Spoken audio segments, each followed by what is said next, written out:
So, Brian, Hey there, John. how we doing? Got the tie on? Thanks a lot, man. Uh, Looking somebody, good. somebody had to bring a touch of class to this show, so happy to No step doubt. in that regard. No doubt. This is just a little bit of a seat of the pants Friday event. I'm planning on doing more stuff this summer, but I really wanted to just go on tonight. Had a cancellation on the calendar, and so approached a few people. If folks are like, hey, this is a bit of a sausage fest, I do want to go on record as saying the first two people I invited were female. So, hey, they had other plans, so stuck with the traditional cast of characters. But no, Brian and I've been wanting to. I don't want to spoil our ESG show because we're going to do a whole show Right. about your ESG findings. But I really did want to tag on to the microservices conversation for a moment. Do you want to just elaborate briefly on your comment on microservices integration challenges and ESG in particular? Do I You have the said ability here. do I have Oh the yeah, ability? yeah, we can share a screen. Yep, I think so. Yep. Yeah.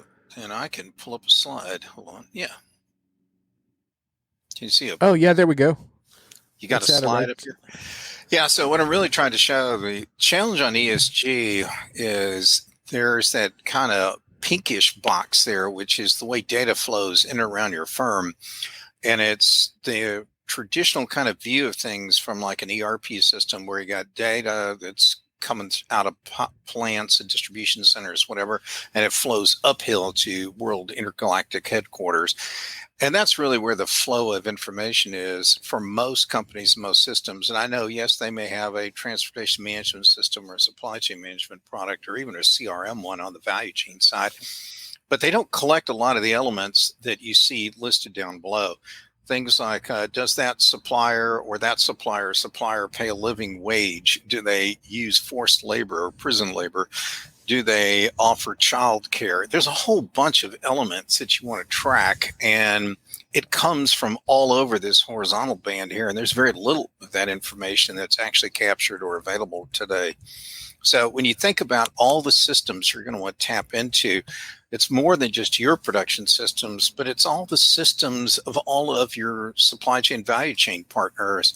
And so if you thought you had a microservice problem of X size in your firm, blow it out over your supply chain value chain, and you're probably looking at like 20X or 100X. I mean, there are some companies, some big multinationals, particularly the ones who sell like in consumer products, they may be talking of millions or tens of millions of participants in their chains. And do you have all the connections that can go get data from them? I doubt it. Yep. So Yep. you Yep. guys are the first ones to actually see that slide. Thanks So, for that special preview. It's nice to know how easy that is to actually do now, and we can actually do a slide deck on, and do it pretty smooth. That's pretty cool. Not that anyone wants to like view like a PowerPoint deck on a Friday afternoon, but I mean, it's no, nice to know that we could. No. No. Our good friend, mutual friend, Mr. Dennis Howlett, one time he and I were doing a WebEx together for somebody, and it crapped out in the middle of the deal just as Den was coming on.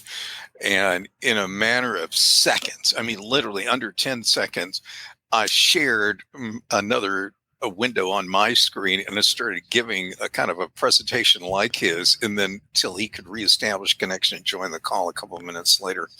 But I think I kept the dead air time to under 10 seconds for sure. I'll bet he was in a great mood when he came back on too. he was actually in a better mood than you might have thought, but he was fine. Wow. Okay, he handled it with grace. Nice. Anyway, our remote role model indeed. Role model for sure. So that was the to answer your point, that was kind of where I was coming out with this like microservices deal, because I just don't think a lot of people fully appreciate just how many sources of information need to flow in to get a really good idea of what their environmental, social, and governance kind of footprint is.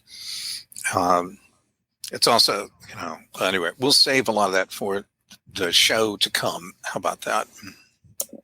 Yeah, that seems to be kind of the overriding theme of the spring conference season from my perspective is the sense that, yeah, I mean, there was a lot of bluster around generative AI, but the sort of like common theme from a customer perspective is that sense that they're essentially their data isn't ready for the next gen stuff that they want to do with it.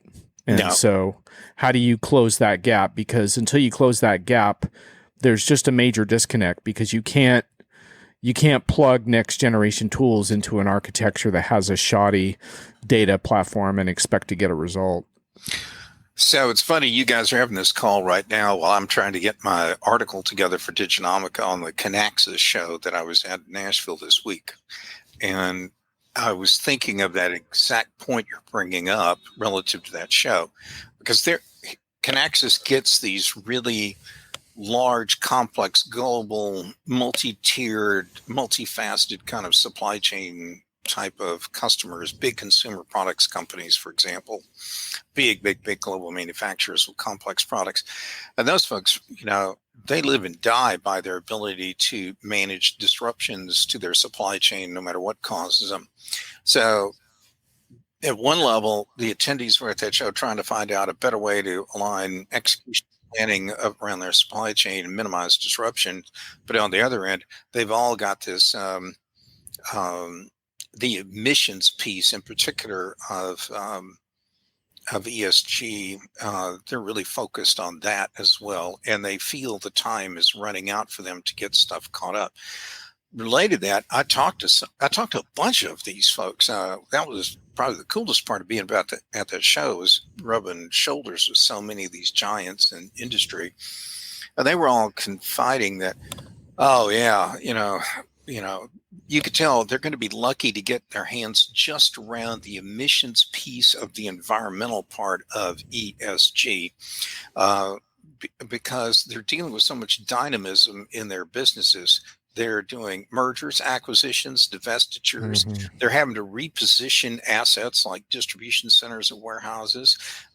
Their supply chain is getting changed on a daily basis, because today you're using one supplier, tomorrow, well, you can't. You got to go with somebody else.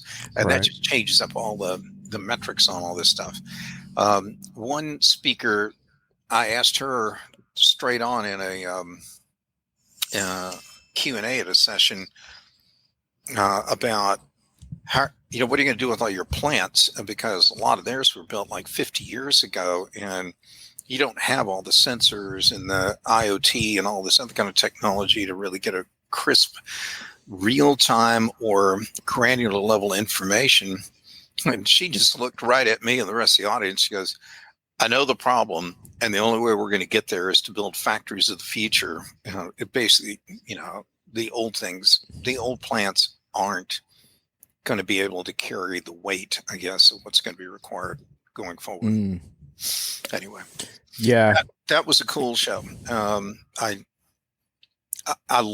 you would like this, John, because you hate overly scripted, hand-holding kind of content. Oh my God. Where customers, have to stand on stage with a vendor representative who's going to say, but you know what, John? Tell us why you chose the award-winning world's greatest piece of supply chain software. My favorite in those over-moderated sessions is the responses to the questions after the customer answers. That's amazing. Oh my God, that is fantastic. The customer will be like, well, we're about a third of the way through the go live. We got 2 years to go. That's fantastic.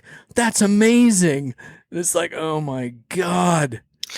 Yeah. Any way to Canaxis improve upon that format? I hope they do. Yeah. In fact, they let the customers just walk out on stage and talk.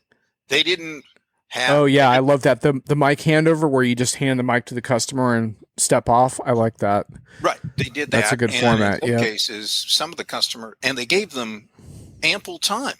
They didn't try to give everybody like all of 3 minutes to talk, because if you let a customer talk longer than that, they might say something that isn't overly flattering. No, they'd let them go. In some cases, like 45 minutes to an hour.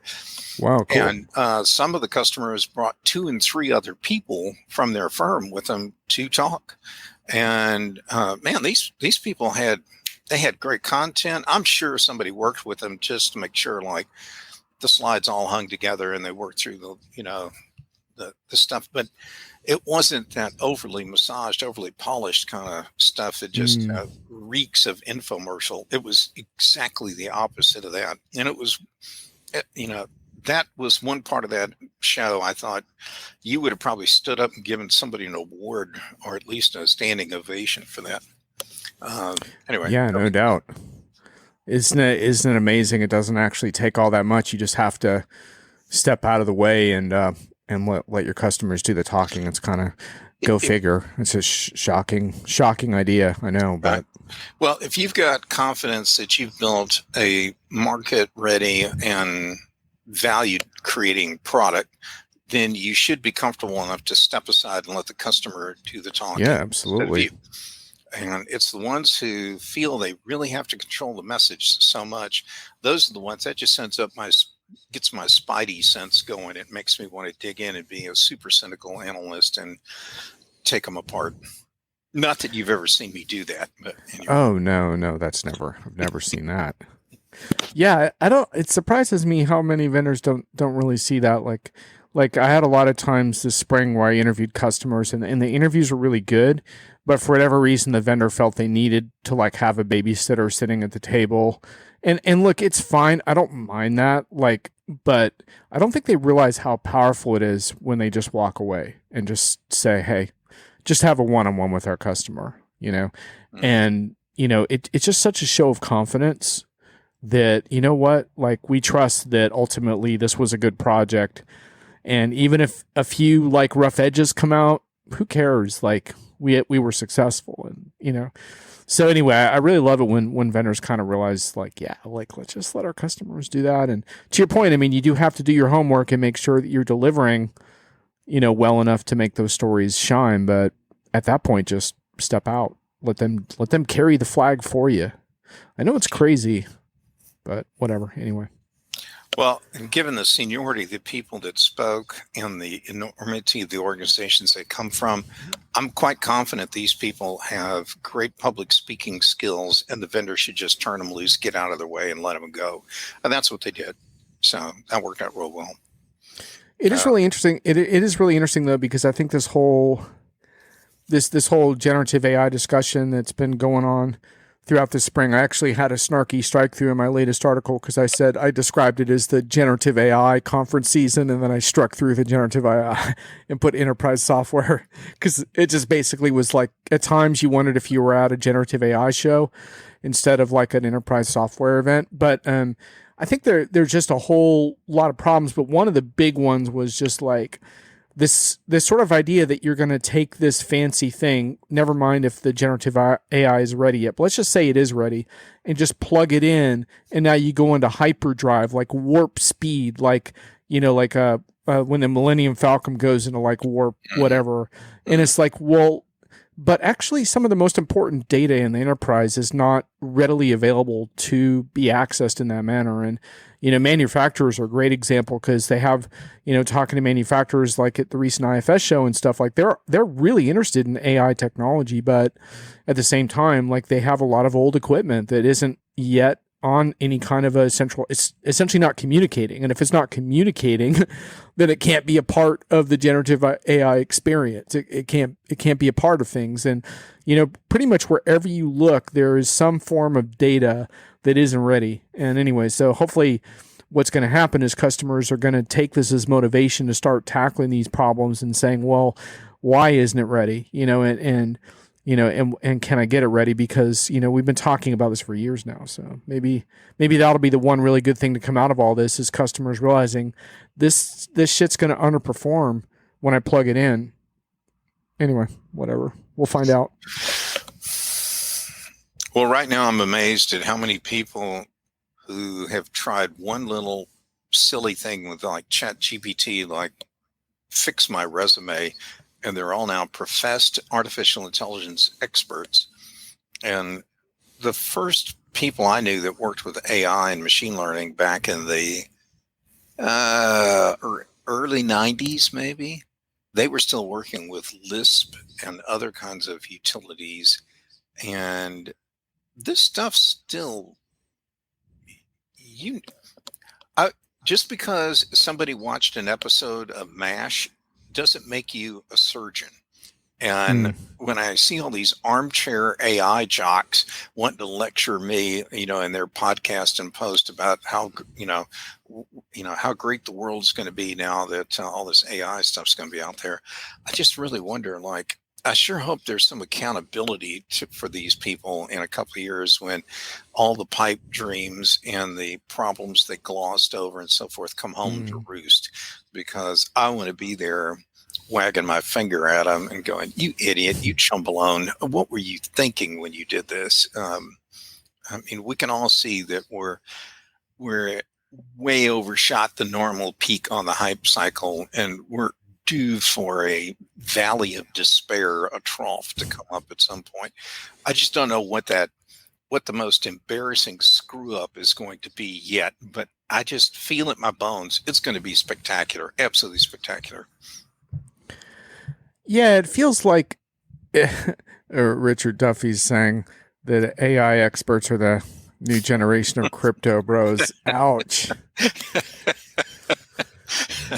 Yeah, Touche, Richard.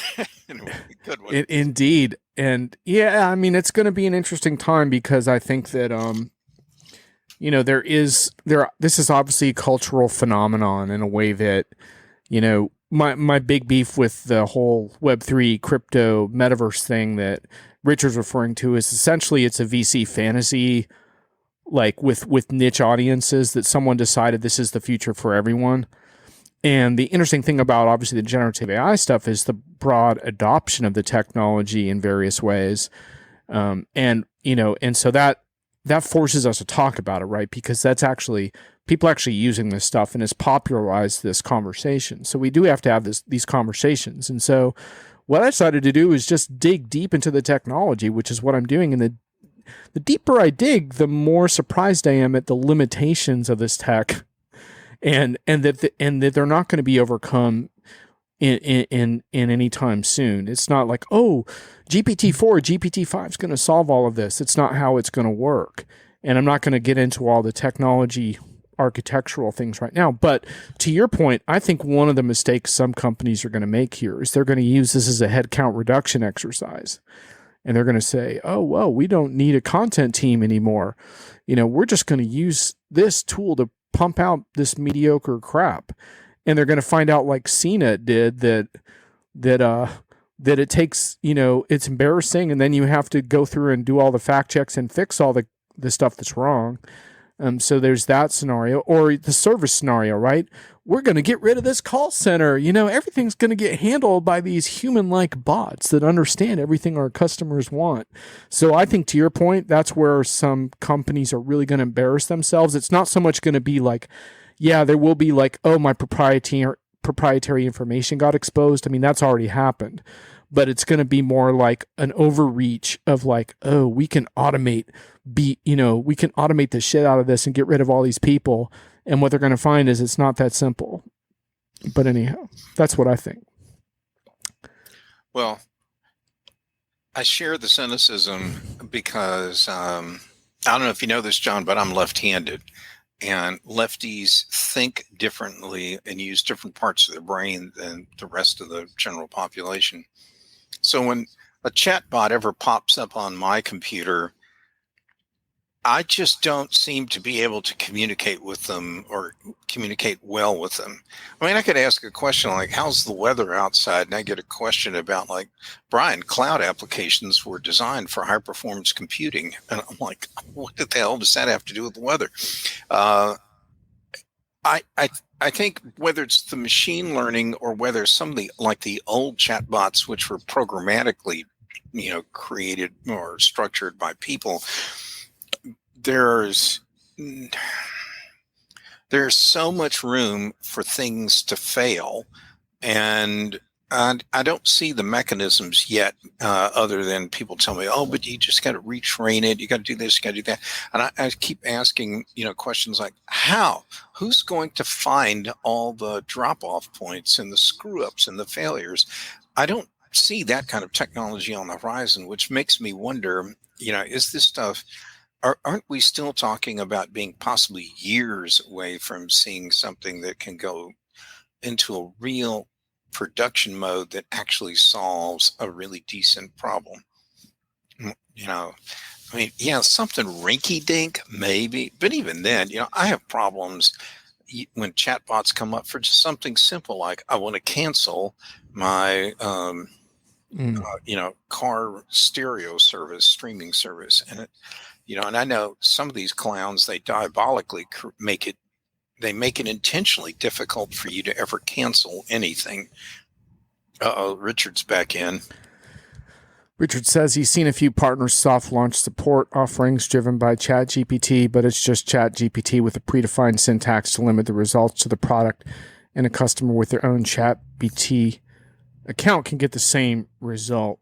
So yeah, like I think that's kind of what I'm getting at, because I've spent the whole spring looking into these use cases, and I will say that I've seen some that I think show some level of promise, but so I think Hyam Park of Amalgam Insights wrote a really good post about this, and he was talking about the enterprise application of generative AI, and he referred to it as instant mediocrity. And at first you think, well, that's the biggest insult you can ever level against a technology. But when you think about it, it's not really, in the sense that it does have implications, because sometimes something that's mediocre is actually good enough for certain purposes in the enterprise. So like, to take, for example, like, you got to upload 20,000 product descriptions every day in your website. Well, those don't necessarily have to be that's not like lyrical poetry. It's like product descriptions, or job descriptions could be similar. Like, sometimes the fact that you can do it instantly and quickly, whereas a human might take a week to put something out kind of mediocre. So now you can do it much faster. That does have implications, but I thought it was interesting because in the end he said, think of it like an intern. And that's where I really had a problem with this post, because I've had interns, and the best interns actually come up with creative ideas at times. They can actually solve problems, and you can give them something, and it's not just a task, but it's a responsibility around that task. Like you would say, like, create a job description for this new position, go out, post it, review some resumes. It's like, it's a more complicated scenario. So describing generative AI as an intern or a virtual assistant is really not accurate. It's really more outsourcing specific tasks. The best analogy might be some form of gig economy outsourcer that's like right at your fingertips, where you could say, summarize these points for me, and boom, you get your task back.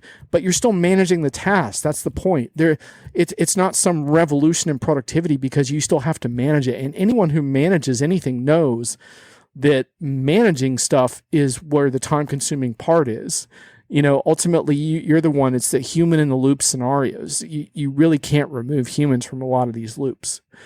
I'm not sure. Brian was fussing with his technology, so Brian's technically out of the conversation. If anyone in the chat wants to comment for a moment, that's fine. I'll probably be wrapping up in like 10 minutes. Brian's coming back. Yo, Brian. Yeah, I have no idea where I went. I think an AI bot took me off the street. Yeah.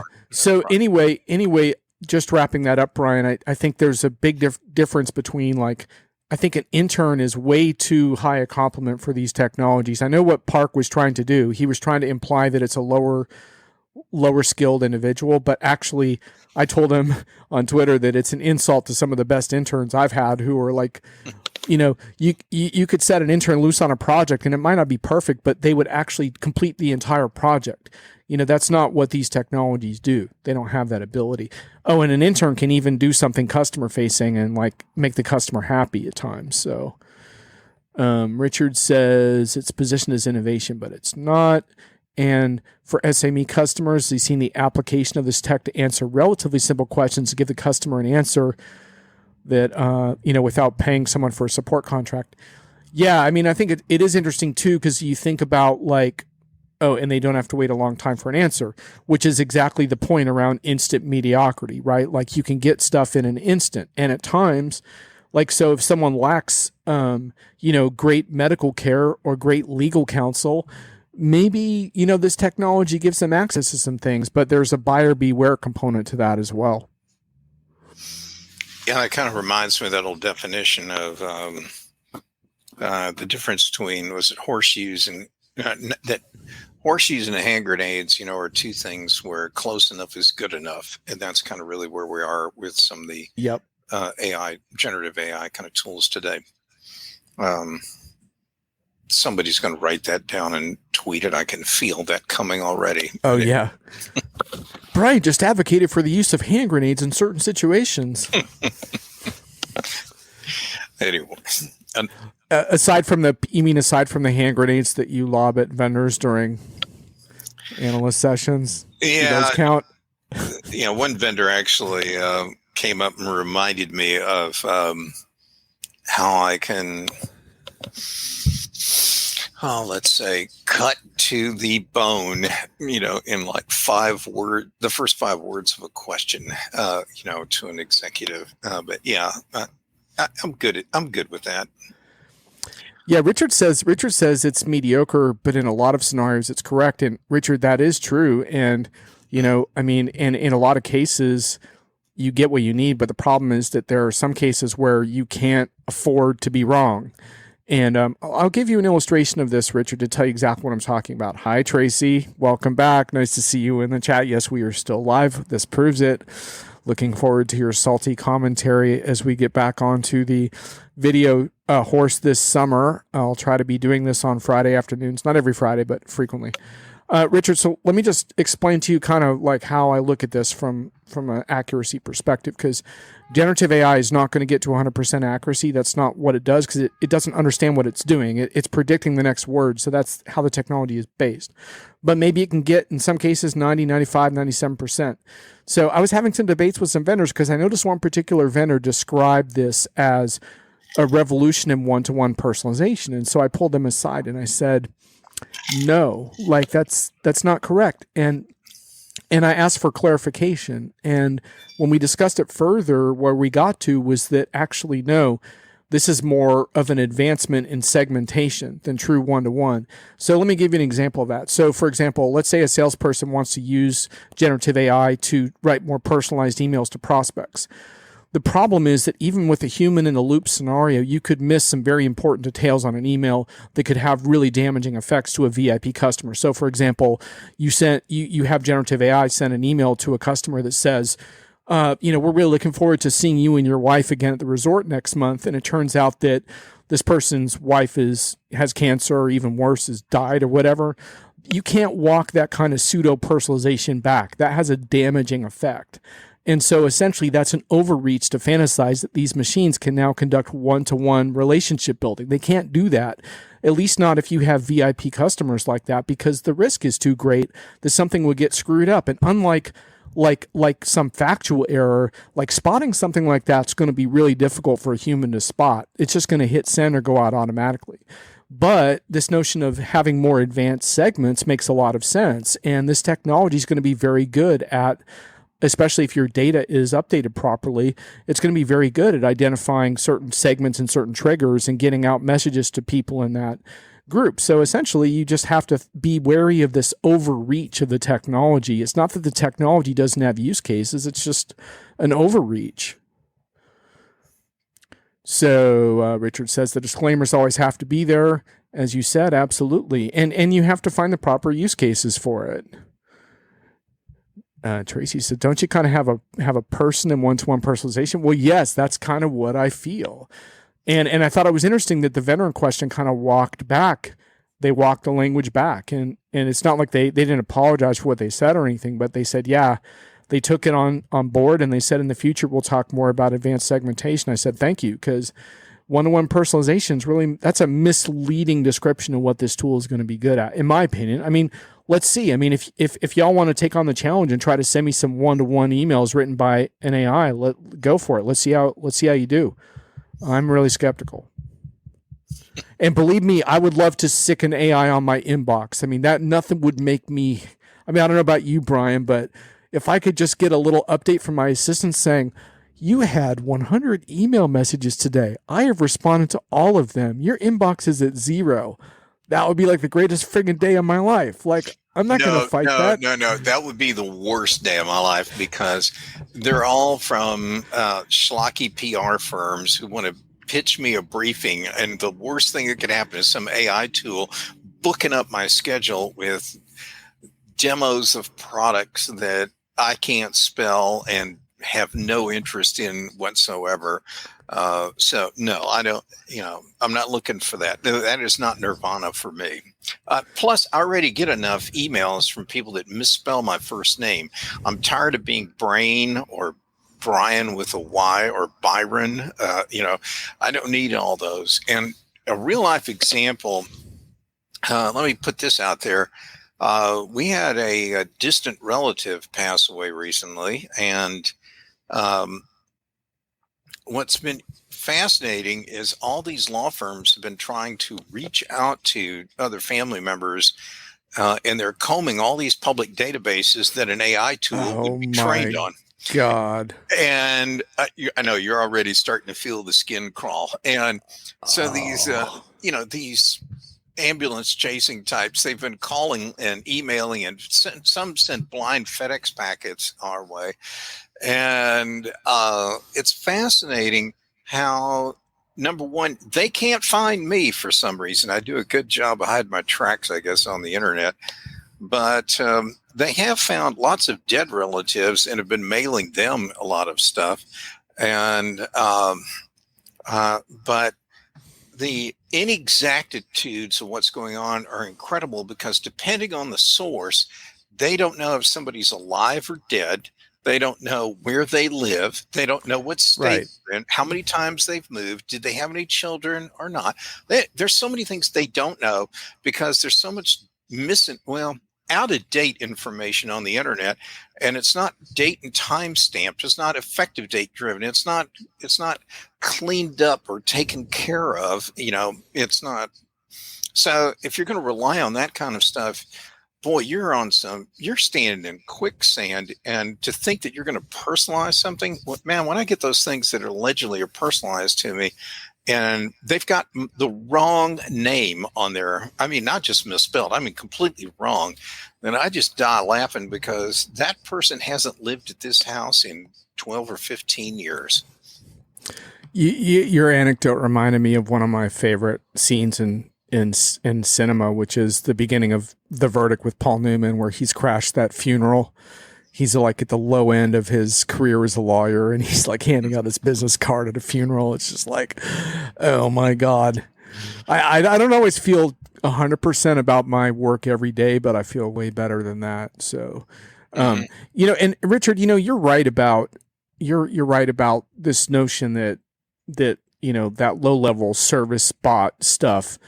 You say you've seen ChatGPT train itself from better knowledge bases, give a really quick and accurate result, which is why I call ChatGPT a plagiarism engine. But to the point there, like I do think that type of low level service is a pretty good use case for bots, especially if bots have been fed the right information. But the problem, of course, is that you have to design it properly because it's not a one size fits all. Like even accurate information won't necessarily solve my particular problem. And the more complex an enterprise is, the more likely it is that an out of the box answer won't fit the use case that you're dealing with. So part of it you have to have an escalation procedure, which is like where I believe companies are going to get into trouble around this technology because they're going to think we can do a headcount reduction here. And they're not going to look at it like, how can we use this to invest more heavily in more sophisticated support personnel to support the efficiencies we get from dealing with more low level queries. Those are the kinds of conversations that make sense to me. But I think customers are going to abuse these tools. We're already seeing it.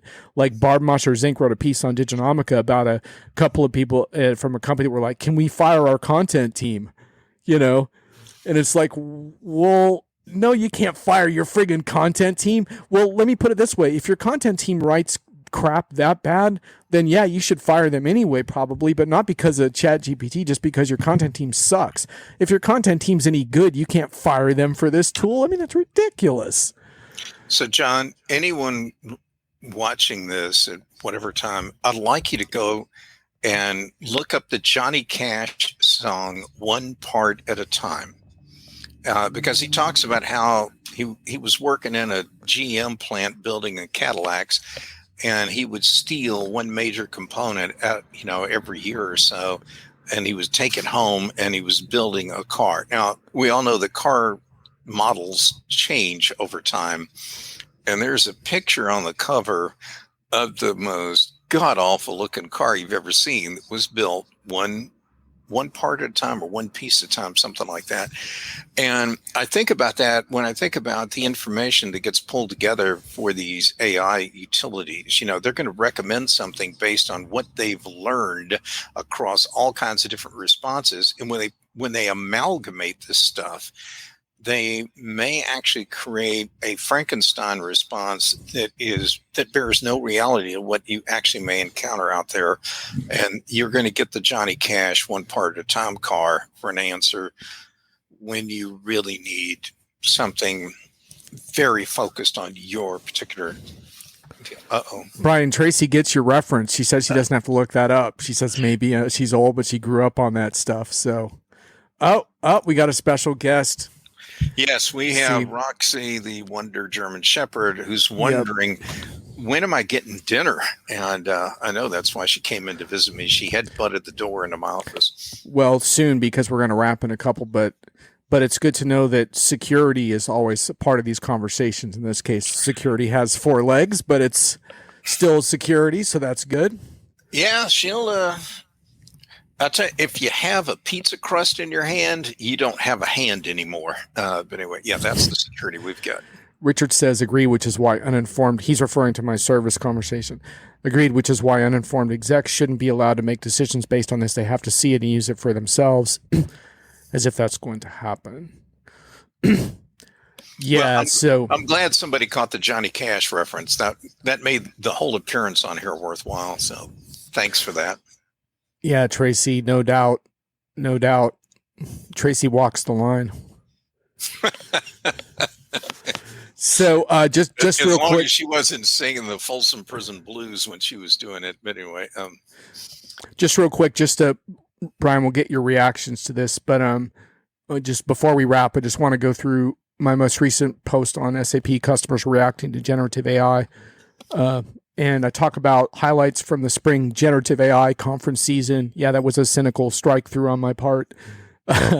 We heard way too much generative AI happy talk from the keynote stage, but this is categorically different than the blockchains or magical keynotes from 5 years back.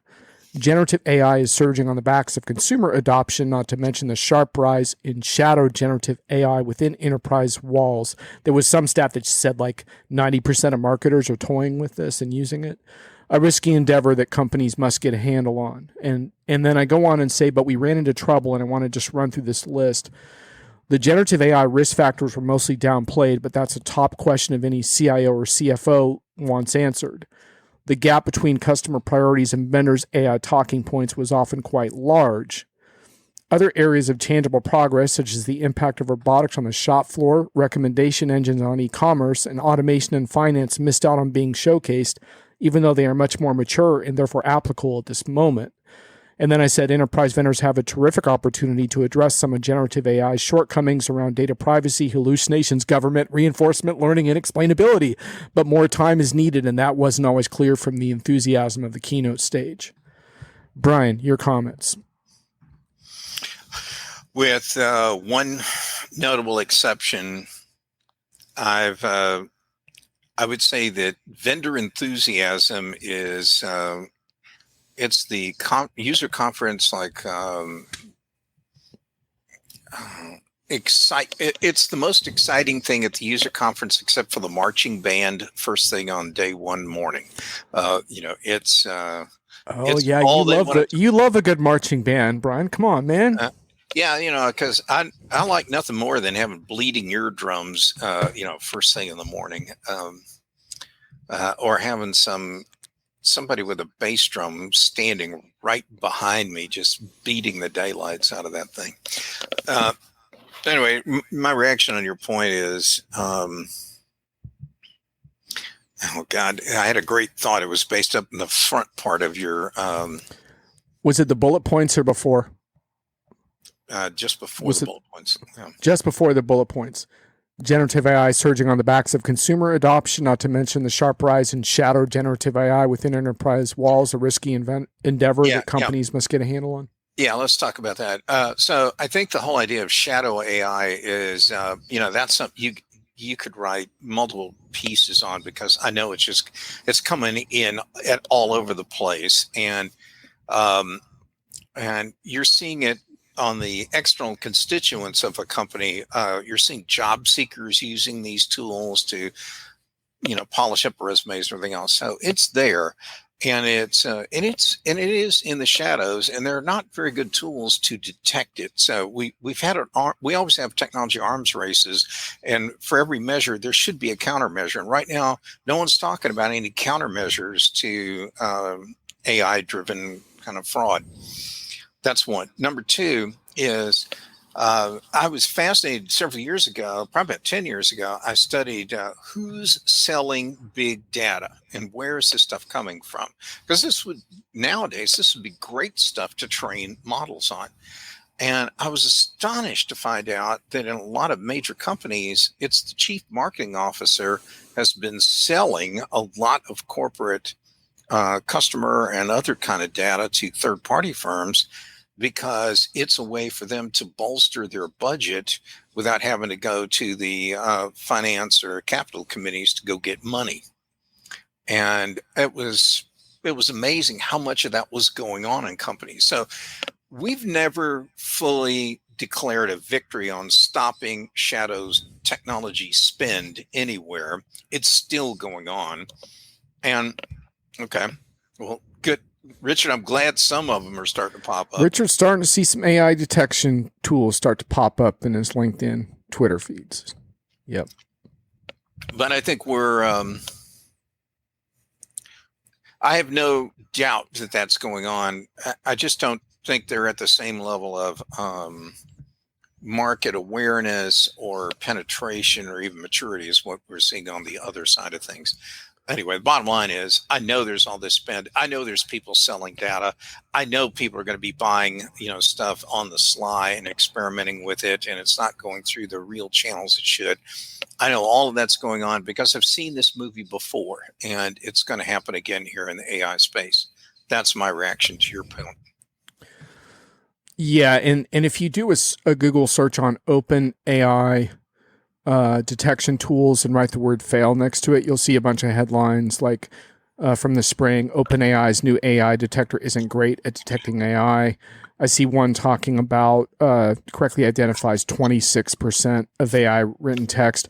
I know there was also some examples in one of these articles on false positives, which is obviously kind of one of the worst things you would want on that. And then a TechCrunch article saying most sites claiming to catch AI written text fail spectacularly. So I think we are definitely going to need AI. We're going to need to sick AI onto AI, but it's not going to be anywhere near perfect. And, so when we design these systems, we're not going to be able to trust the machines to regulate the machines in most cases. We're going to need to design human in the loop scenarios that appropriately catch at least the bulk of these types of gaffes. And the more mission critical your systems are, the more you're going to have to take a hard look at that. And so, that's part of the game here, is to figure out where the use cases are. Now, I'm happy to have that discussion. I mean, people, and I think I'm really being really grouchy about this, is because I'm interested in project success, and I don't want to see companies getting hook, line, and sinker into these technologies before they're ready for prime time. So that's where I'm coming from. Yeah, that's the Ernest and Julio Gallo's School of Technology. We will never release an AI routine before its time. So exactly. Yeah. Well, Brian, thanks for popping on and proving once again that you have a superior enterprise wardrobe to me and probably most of the people watching this. Yeah, that was the whole point of me coming on. Yeah, absolutely. Absolutely.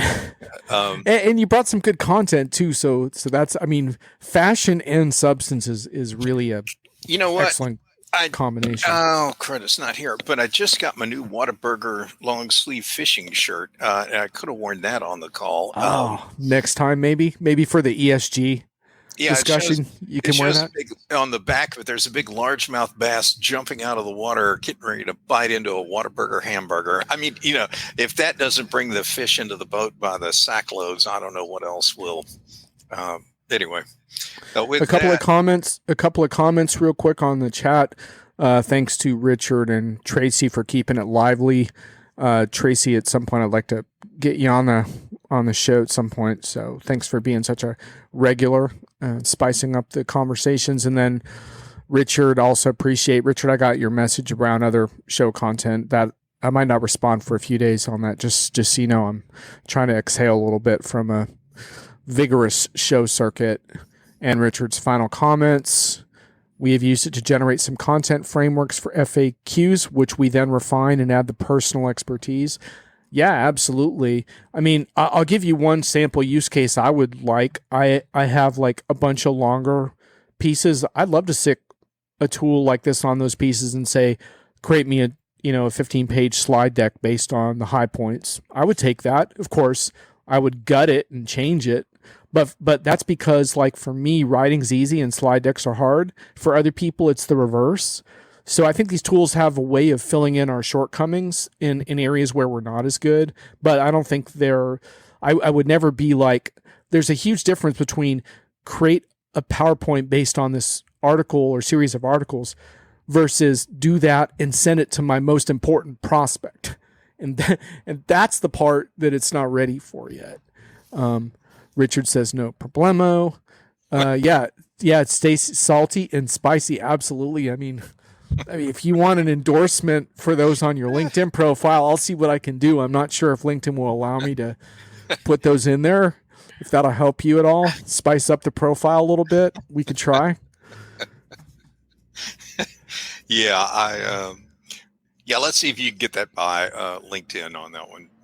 John. See, now Richard says it's a great way to start on a blank page, and so for me, that's not really an issue for me, and so that's not a compelling use case. But like I said, I think it depends on the person and situation. I had an argument on LinkedIn with a CMO of a vendor that published a blog post written by ChatGPT, and I thought he was like, oh, it was all authored by, I thought it was crap. I thought it was like the worst piece of branded horse manure I'd seen in a long time. And so it really depends on what you do with that content and then what your criteria around quality content is. So in the case of Diginomica, for example, and we don't need to talk about this right now, but we actually published a policy that we're not going to use this generative AI for any actual content creation on our site. But that's more of a high bar for reader trust that we want to keep. I wouldn't necessarily say that all publications need to take such a high bar, but I do think publications should let readers know how they're using these tools, and that's one of the conversations that we still need to have. And Richard says, but never unleash it on a customer unchecked. There you go. And that's the whole essence of these things, is that we need to figure out how to do this without screwing the pooch. And Brent, the bro hammer and the cowboy. Yeah. Oh, boy. Back in the saddle. That sounds like a drive time radio team. The bro hammer and the cowboy. We'll be back on the fives with weather and traffic. Hey, Brent, you see my Enterprise BS detector logo up there? I told you I did some cool logos. That's one of them. It's kind of small, but I got a few different versions of it that are kind of cool. So I don't know that that's actually the name of the show, but Enterprise BS detector. That seems like a good thing to have handy right about now, wouldn't you say? Brent says, don't hold back, Brohammer. I know who you're referring to. Yeah, I just don't feel like calling this individual and their company out because this is widespread practice. So, but I think if you do a little bit of a search, you could pretty easily find it. I'll give you a hint. Search Brent's videos. How's that for a hint? So, John, going back earlier on the deal, I think you'd have better luck creating PowerPoint slides if you dressed like a management consultant. That'll get you in the right framework. Oh, yeah? You think that would help? You need a tie, a Brooks Brothers suit, and some wingtip shoes, and you'll be amazed what will come flowing out. How many 2x2 matrices you'll knock out. I mean, it'll go real quick. Well, Brian, I do have a pretty nice tie collection. This may strain credibility for you. And I actually wore a red tie to the Diginomica 10-year. There's proof of this on photos too. So you know, you would be you'd be so proud, man. You guys really haven't said much about that event. I'm sorry I didn't get to go, but you know, the news was kind of thin coming out of that deal. But yeah, you know, I mean, we only issued one press release, Brian. Mm-hmm. So probably not up to your standards. Like you have a pretty like high standard as far as whether an event's newsworthy or not, and it definitely was not newsworthy enough for you, I would say. So I apologize for that. Tracy says you could create a LinkedIn profile with the BS logo in the profile and then throw it up there like you do with our comments. Yeah, indeed.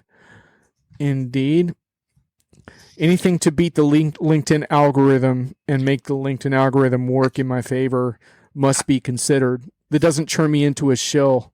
I just can't do those posts where you tag like 50 or 100 of your friends and colleagues to try to get attention. It just makes me want to vomit. If that's what I have to do to be successful in this industry, then I guess I have to quit today. I really hope I don't have to do that. Anyway. Yeah, that Enterprise BS logo. I wonder what my attorney would think of that, given my initials. But anyway, that's just another thing. Oh, yeah, that's true. That's Brian Sommer. I didn't even think of that. Yeah, I've had people calling BS on my name for all my life. But anyway. Oh my gosh. All right. Well, I think we're out of useful ideas for the day. Thanks all for coming. We'll do it again soon. Appreciate it, y'all. And it's dog feeding time. So thanks for having me on, John. Take care. Laters. Appreciate it.